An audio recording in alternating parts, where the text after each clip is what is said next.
Hi, I'm Lisa Dempster, and I'm very excited to be here today talking with the actor extraordinaire John Wood about his memoir, How I Clawed My Way to the Middle.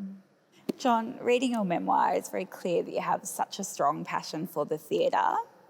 What was it like being, I guess, a theatre actor and embodying those roles like Hamlet that have sort of so much weight and history behind them? It's very interesting to play Hamlet because it's been done so many times before. And, I got probably the worst review I ever had in my entire career from Harry Kippax, who was the head critic on the Sydney Morning Herald. I think he said, so you don't send a music student out to do the clavier, so you don't let people like John Wood loose on a stage playing Hamlet. And basically what he's, it's ouch indeed. But one of the things that we did was, Hamlet's so happy about trapping Claudius during the, in the play within the play, that maybe he sings some of the lines. Hey, I can't even remember what the lines are now, but several years later I saw Nicole Williamson's production of Hamlet.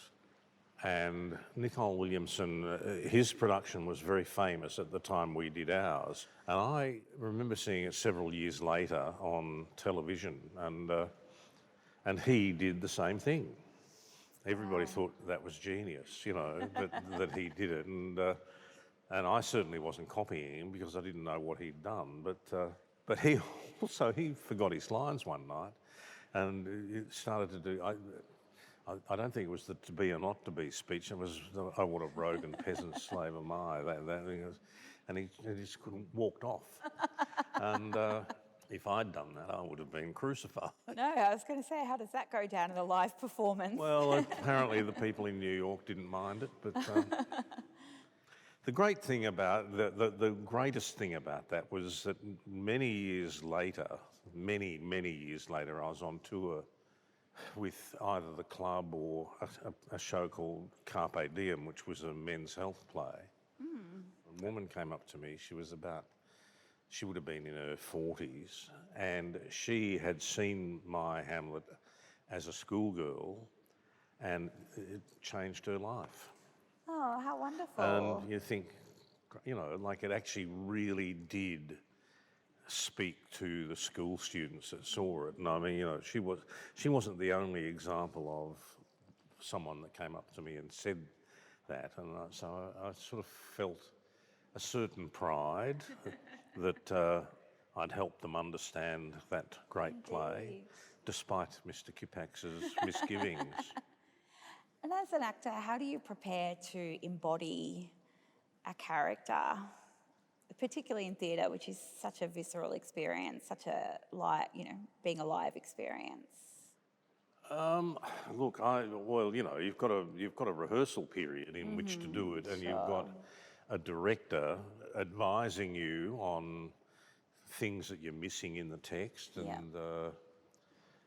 and in some cases they will say things to you. The director will say things to you that you hadn't even thought of, that hadn't even occurred to you, and you think, oh, okay, I'll try and do it like that. Do it another way, or do it, whatever the feeling is. And so you've got a fair bit of time, and you've got there's always, with anything to do with Shakespeare, there's a lot of information that you can read about. Indeed. I'm just at the moment reading Isaac Asimov's Guide to Shakespeare. It's huge, but it's Asimov is, was a fairly giant brain in his own right, and I don't know how well I'm understanding it, with Shakespeare's brain on the one hand and Asimov's on the other, and then my poor brain in the middle. But it's there's a tremendous amount of information you can get out of books and notes and goodness knows what, and and when you approach it the same way as you approach any play, what's he feeling like in the scene with his mother, in the bedroom? Then, what does he feel when he goes on to kill Polonius? And you approach it in the same way as you approach the emotions or temperament of any character that you're playing. And if you get into the right space, the right headspace, it all seems to just gel. And if the play's working right, you know, people say, oh, how do you remember all the lines? If the play's working properly and everybody's in the same mood, the mood that you've all decided on in the rehearsal period, and somebody asks you a question or makes a statement, then there's usually only one response that you can have, and that's the response that's been written for you. And it's simply a question of getting, you know, all those markers happening, and then, you know, of course, you do the odd warm-up, you know, like when we were doing the live episode of Blue Healers, which was seen as something of a, you know, gosh, wow, a live episode of television. Well, that's how they used to do all television. We did the first live episode of anything for 30 or 40 years. And I remember bumping into Marty Sachs behind the set somewhere, you know, like just before we were about to go to air, you know, and it was really genuinely live, and we're both doing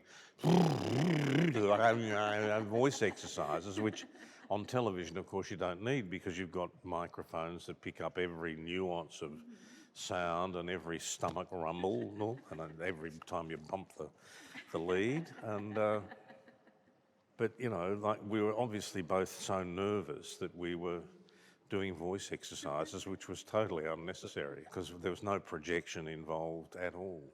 And what was it like going from being a theatre actor to acting for TV, playing in some of the, you know, most iconic TV shows, Rafferty's Rules and Blue Healers?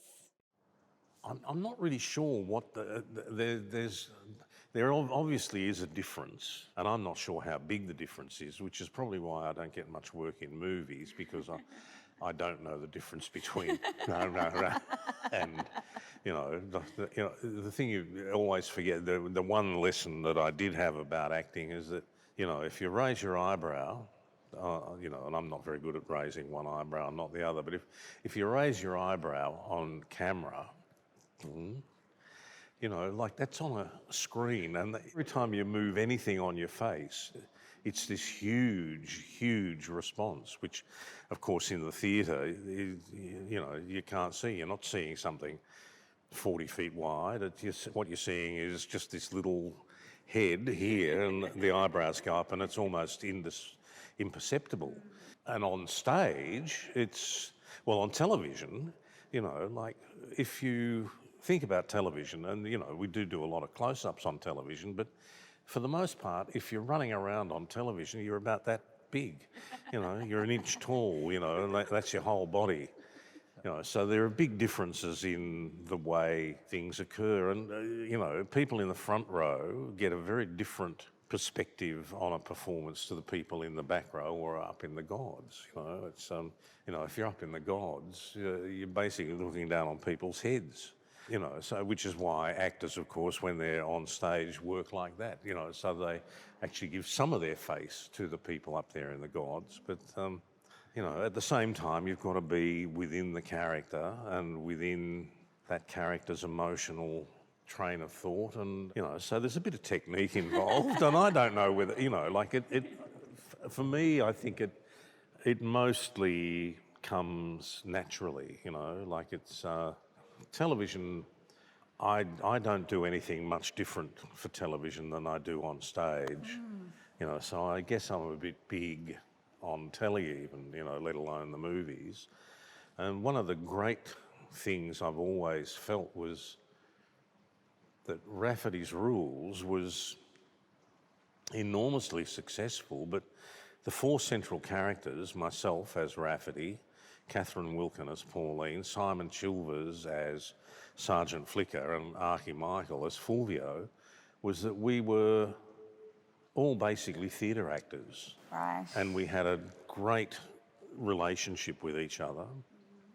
And we were, you know, Simon and Kate and I particularly were used to working with each other on stage at the Melbourne Theatre Company, despite the fact that this was shot in Sydney, of course. You know, despite the fact that our performances were quite theatrical in the courtroom context, they worked exceptionally well, and people really loved those characters, especially Fulvio. People just adored Fulvio, and Archie was just a master of comic timing. Just so funny, such a funny guy. I mean, you're one of the most recognisable faces in Australian TV, which I assume doesn't happen so much in the theatre. What is it like being sort of recognised by audiences and being such a strong part of public life, essentially? For the most part, people are very generous, and they somehow respect the authority figures, despite the fact that they themselves may be criminals. Like the number of people that I've met in the course of doing something not legal. I remember walking past Flinders Street Station one day on my way down to go and get on the train. Somebody came running up and just leapt over the glass partition, and he landed at my feet and he went, oh God, sorry. And I thought, it's all right, mate, I'm not a real cop. And I remember again one day shooting an episode of Rafferty's Rules. We were on the steps of Manly Courthouse, and I was waiting to do something, and for some reason the court was in session that day. We usually shot when the court was not in session, and for some reason there were heaps and heaps of people about, and we had to keep waiting until groups had gone through. It's nice to be recognised. I mean, in the beginning it's something that you're not expecting, and it's more irritating for the people who are with you than for you yourself, like, I don't think my wife enjoys it much, and kids and grandkids, I don't know what they think, but it's funny, like my granddaughter, I was picking her up from school one day, and she was with one of her friends, and the friend's mother, whom I didn't know, but my daughter had brought one of the books home for me to sign to her. And I'd signed it to this woman whom I didn't know, and she came rushing over and started talking to me and thanking me profusely for signing the book. I thought, yeah, it's all right.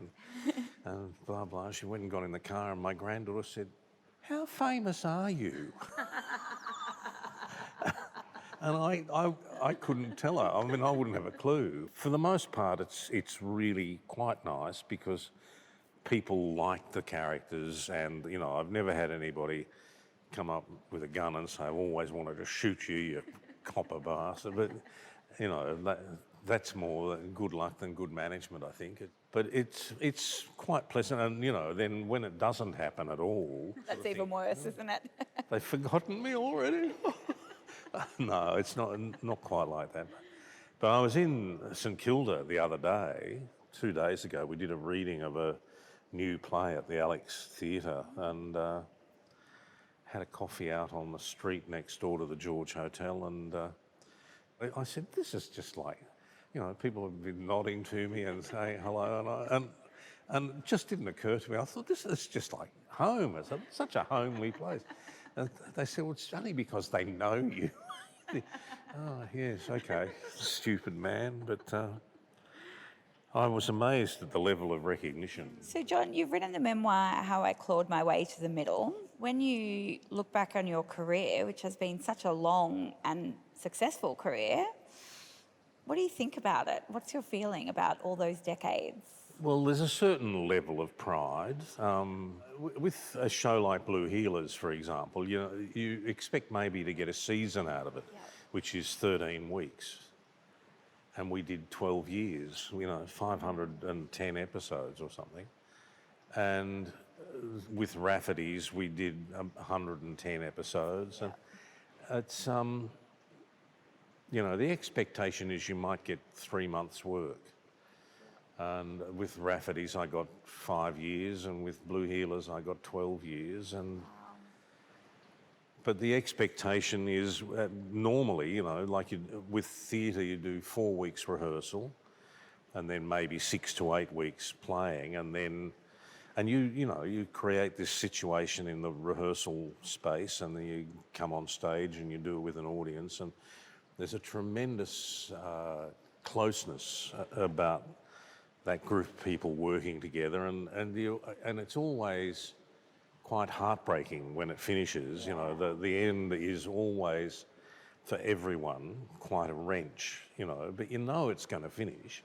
You know, you've got 8 weeks, and then that'll be it. And maybe you'll do a tour, maybe you'll tour to another city or another state, but mostly it just finishes, and it always comes as a bit of a shock and a heartbreak that it does finish, and then you're out of work, and you promise undying love to each other and look forward to working together again. And in 99% of cases, you never even see each other again. Wow. But then, you know, you meet 10, 15 years down the track and you feel that bond, and because you have done something like that together. And I mean, it's a great industry, and it's very emotionally rewarding.